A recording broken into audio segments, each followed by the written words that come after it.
But how will Tathata, suchness, occur? By following and accepting hukam, the ultimate law. And what is hukam? The will of God is hukam. To accept and agree with the will of God is Tathata, suchness. So, what is the will of God?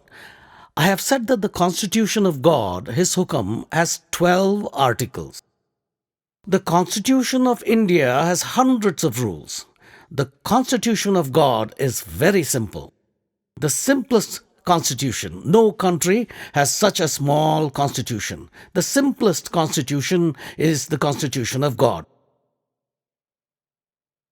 Rabindranath Tagore says a lovely thing that Oder Kata Danda Lage. The constitution made by the priests to reach you appears to be a business. All the paths, whether the path of yoga, the path of darshan, philosophy, all the scriptures are creation of wise people, learned and enlightened people. But their interpretation has been done by the priests. So Tagore is not pointing a finger at the learned people, but at the priests. For instance, the Quran teaches love. The priests have changed it into fanaticism.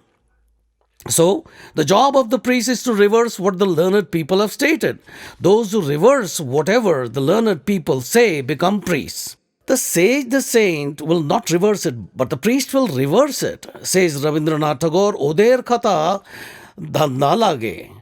The talk of the priest appears to me to be a business, a means of earning. Oder Kata Dhanda Lage, Tomar Kata Ami Bhuji. He says, the Supreme Being story, your constitution, I can understand. I don't understand even a little bit of what the priests say. Odher kata danda lage, tomar kata, ami bhuji, tomar akash, tomar batash. The sky of yours represents you. How in clear words the sky of yours, your wind, the waves in the oceans tell your story without speaking a word. But priests say they speak and tangle it. Darya Sahib says that howsoever the universe's mystery is unraveled, it gets tangled again and again because of the priests. Even here, people understand what I say, and then when they listen to some other speaker or pundit, it gets tangled. But when they listen to a pundit speaking, and they're told, but I have read this in the text of Dharma in this way, and when you untangle it, सुलझाया सुलझे नहीं सुलझ सुलझ उलझाए दरिया कहे लाल जगत क्या कहिए समझाएं. How will you make the lunatic world understand? The matter after understanding gets tangled again. Uder katha danda lage tomar katha ami bhuji tomar akash tomar batash. Despite repeated unraveling, the things get tangled. So understand these 12 articles only. That's it. They will cover all the scriptures and the texts of Dharma. All that has been stated by the wise people will be covered by these 12 laws. The first law is the law of karma. Jo jas kari, so tas phala chaka. Whatever fruits come before you, whatever adverse result comes before you, accept it as it is the result of your own karmas, actions. The Rishi Vedavyas of the Mahabharata says, Sukhasya dukhasya na kadopi data. The giver of the happiness and the sorrow, the convenient and inconvenient, is none other. Paro dadati iti vimod cheta. The foolish, the person ignorant of the ultimate law, the person not acquainted with the hukam thinks that the cause for his adversity is someone else. You yourself have created this chakravyu, this impenetrable circular labyrinth of this cycle, this trap has been created by no one else. You have created it. You say sometimes others give you the sorrow. Yes, it was given because at some time you must have given sorrow to someone. The seeds must have been sown by you. It cannot be that you are not responsible for whatever happiness or sorrow that comes to you. You must have sown the seeds for the crop you're getting. Boya beej babool ka, to aam kahan se hoy? If you sow the seeds of acacia, where will the mangoes come from? So what is the first rule? Whatever result comes, take responsibility, own it. This is my creation which is coming before me today as the fruit. This is the first law. Take responsibility for whatever you're facing in your life, right? What is the second law? The law of independence. We are interdependent. When you take birth, you'll come into a family, you'll come into society, you'll come into some country. So what happens?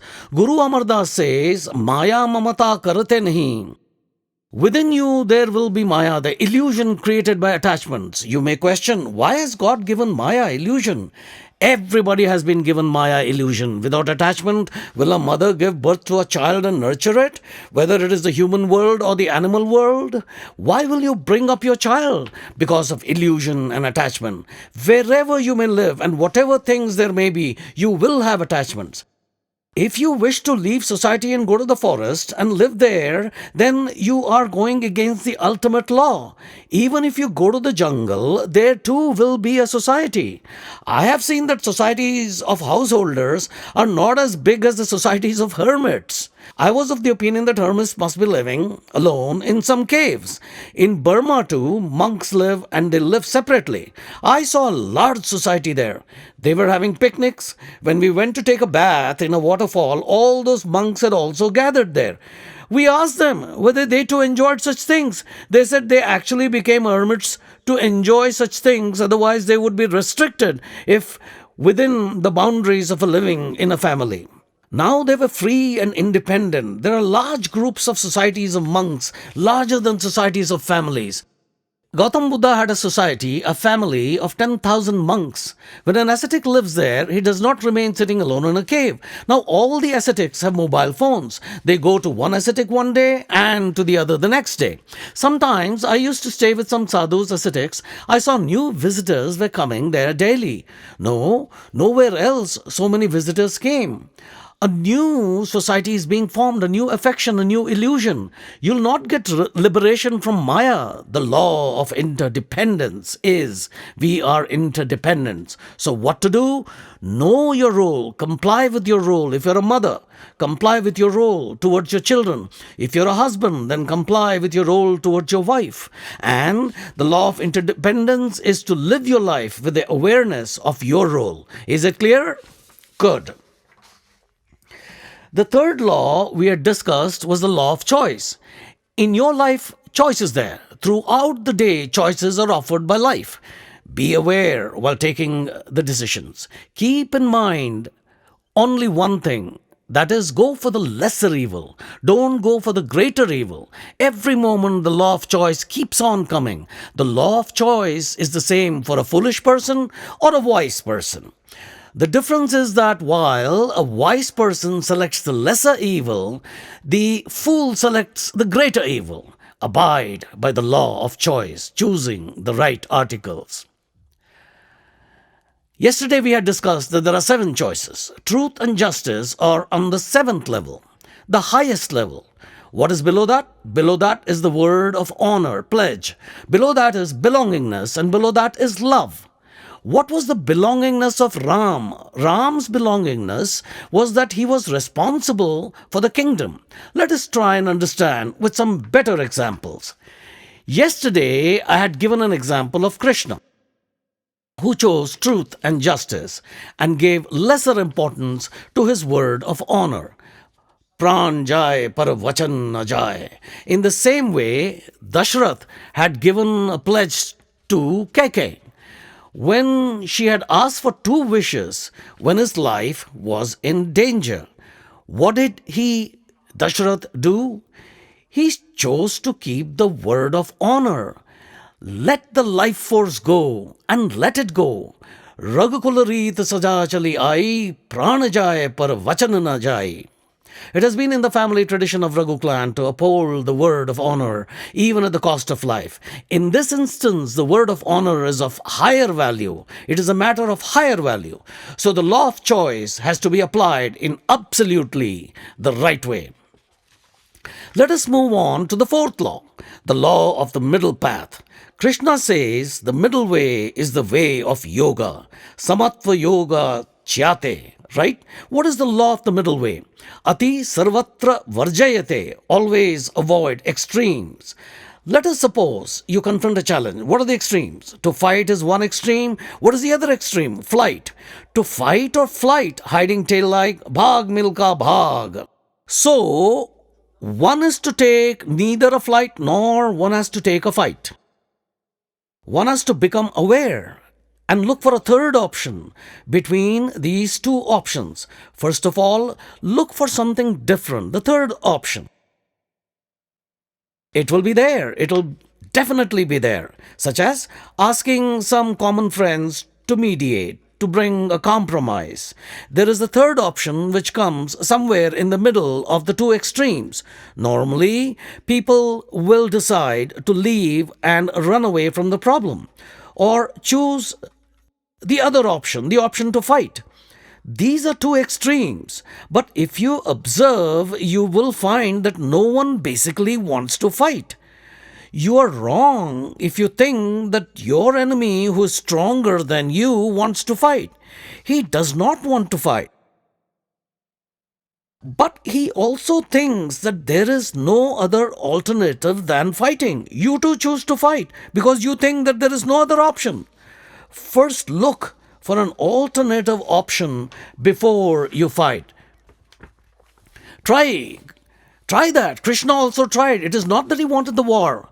तो दे दो केवल 5 ग्राम, रखो अपनी धरती तमाम, हम वही खुशी से खाएंगे, परिजन पर असी ना उठाएंगे, दुर्योधन वह भी ना कर सका, आशीष समाज की ना ले सका, उलटे हरि को बांधने चला, जो था असाध्य साधने चला, जब नाश मनुज पर छाता है, पहले विवेक मर जाता है. Give a try in the first instance. People say if Krishna wanted, he could have stopped the Mahabharata. Yes, he could have stopped. Very true, definitely. But Krishna saw that now it is the Hukam's will that war should take place. Why? Because despite his advice, Duryodhana was determined to fight. Then Krishna understood that now the Hukam wants war to take place. Thus, with full readiness, he joined the war. But before the conflict took place, he wholeheartedly tried to avoid it. Hence, first try to avoid the conflict through the mediation of some common friends or through someone else. In 90% cases, you can avoid conflict. After that, if Hukam, the ultimate law, wants you to go to the temple of justice, as was in the case of Krishna, go to the court. The court is the temple of justice. We will have to go there. Shravan, a disciple of Buddha in the beginning days of his meditation, walked on the side of the road over the stones when others were walking on the footpath or on the road. Buddha said, "Listen, Shravan, you have been a veena player. Will the veena play if its strings are loose?" He said, "No, it won't play." "And what if the string is too tight? Will it play?" He said, "No, the string will break." Life is like that. If you go to the two extremes, either it will break or nothing will happen. So live in the middle. In the same way, while taking decisions, we have to see we don't go to the extremes. If you try and really seek out, you will get the path between extremes, the middle way. Right? Further, an article will come in the 12 articles that Jin khoja tin paiya. Those who seek will find it. What is the law of middle way? All these articles are interconnected. All the laws are connected with the Hukam, the ultimate law. And hence, the 12 laws are interconnected too. Right? Right. The next law is the law of balance. If you go to the extreme, you're not following the articles of the Hukam. Then you cannot go to Tathata, suchness. You're breaking the Hukam, the ultimate law. You can go. You also have the ability. You are very strong and you think the enemy is weak. You'll crush him. Without any reason, you get entangled into petty matters. Then the Hukam will punish you. Many years back, I was going around Dhanbad. A person was sitting on a bench. I was traveling with my family. My children and wife were also there with me. Those days I used to live in Dhanbad. I said, "Brother, get up and make some room for us." He did not say anything. I said, "Brother, get up, make some room for us." He did not say anything and kept lying down on the bench. I said again, "Brother, get up." He did not look at me. I could feel that he was behaving rudely. So I delivered two or three punches and slaps and asked, "Will you get up now? Won't you?" He said, "Now I have to get up." He said, "You hit me." I said, "Yes, because you deserved it." He said that God is watching. After listening to his words, I realized that the karma bandha, bonded creation by action, had been created. Now I shall have to eat the fruits of this karma bandha, bond created by action. Oh God, I understood that this is to be atoned for sins. God has been involved in this matter. So the earlier the better. The next day I was climbing to the roof of my house. There was no staircase, so I had to climb from a tree to the wall and from the wall into the roof. As I started climbing, I fell down flat on all four sides. I said, "Oh, so less and simple. Thank you, God. The hurt I caused to him came a little bit bigger than I expected, but I was happy. Just this much? It wasn't too bad, the karma bandha." So I remember not to go to the extreme unnecessarily, because if we are not abiding by the hukam, the ultimate law, and the hukam's will, then the hukam will punish us. Ati sarvatra varjayate. Always avoid extremes, right? So the fifth law is the law of balance. Life goes by the law of balance. In Osho's life, when Osho Sannyasin went to receive him at the Delhi airport, Osho was welcomed with lots of garlands. While walking along, a disciple who was with Vinod Bharati and was Osho's old acquaintance asked him, "Should there be so much injustice to a person like you? Should a person like you be ousted from 20 countries? Should a yogi like you be insulted so much by the American government?" Osho said, "Definitely, should have been. Definitely. This should have happened exactly like this." The disciple asked, "But why?" Osho said, "Because of you." Disciple said, "Because of me? But I haven't even been to America." Osho said, "My disciples garlanded me with flowers and felicitated me, and then and there I knew that I will be insulted too someday. My disciples gave me so much love, so much respect. Then I knew somewhere same amount of insult was waiting for me. If you are climbing up the pinnacle of a mountain, remember the valley is waiting for you. It is not possible that your journey will be on the pinnacle only. If you have some victory, then the defeats are waiting for you. And if you've had great success, then a failure is waiting for you too. If a failure has been there, a success is waiting somewhere. If you have gone out and have been garlanded by flowers, then when you come home, your wife is waiting for you to unmask you. It shall happen. If you accept the flowers, you will have to accept the thorns as well. This is the law of life. Otherwise, reject the flowers if you want to avoid the thorns. Let me tell you that once a CMPDI, which is a subsidiary company of Coal India Limited, one of my regional directors, a very nice person who liked me a lot, entrusted the maintenance of a building, gave me the responsibility of doing its beautification. I said, all right. It used to be very hot, so there was no AC. So I put khas shields all around the building and sprinkled water over them. The entire office was full of fragrance in addition, making it cooler. Some of my friends surrounded me and said, "Wow, you've made such a wonderful arrangement that it doesn't feel hot at all and the office is full of fragrance." I told them they were praising me too much. Praise a little less. I knew that the praise will somehow be balanced. My friend said that since I had done a good job, I had not to balance anything. By then, an engineer came, deputy chief engineer. His name was Huck. I still remember the incident and the person. He said, "Oh, so you are here. I've been looking around for you." I asked, "What for?" He said, "Oh, all around the building, cuss curtains have been put. It gets dark. We are unable to do any work. What should we do?" I told the other people had praised the work very much. Hence, I wanted a little more from him. He said, "All the work has been spoiled." I said, "Now it's all right now." Since I had accepted the praise, the criticism was waiting somewhere and it was done. This is called the law of balance. honor and dishonor, victory and defeat, success and failure, praise and condemnation will be received in exact balance. Osho got so many regard, so much respect that he was ousted from 20 countries. Whether a Buddha or a nincompoop, this law is applicable to all. Remember, how many persons have understood the law of balance? Beautiful. Let us go. Let us go ahead. The last law in today's discourse is the law of complementary. The adversity that you see is complementary. The sage, the enlightened person who discovered these 12 articles, his name is Osho. For the first time, he's the one who stated that what is hukam, the ultimate law, gave us 12 laws. Says Tulsidas, Jadate chanaguna doshamai biswa kheen karatar. The Creator has made the universe animate and inanimate. The Creator has made both the things together. If you get one opposite, the opposite of that is waiting for you, right?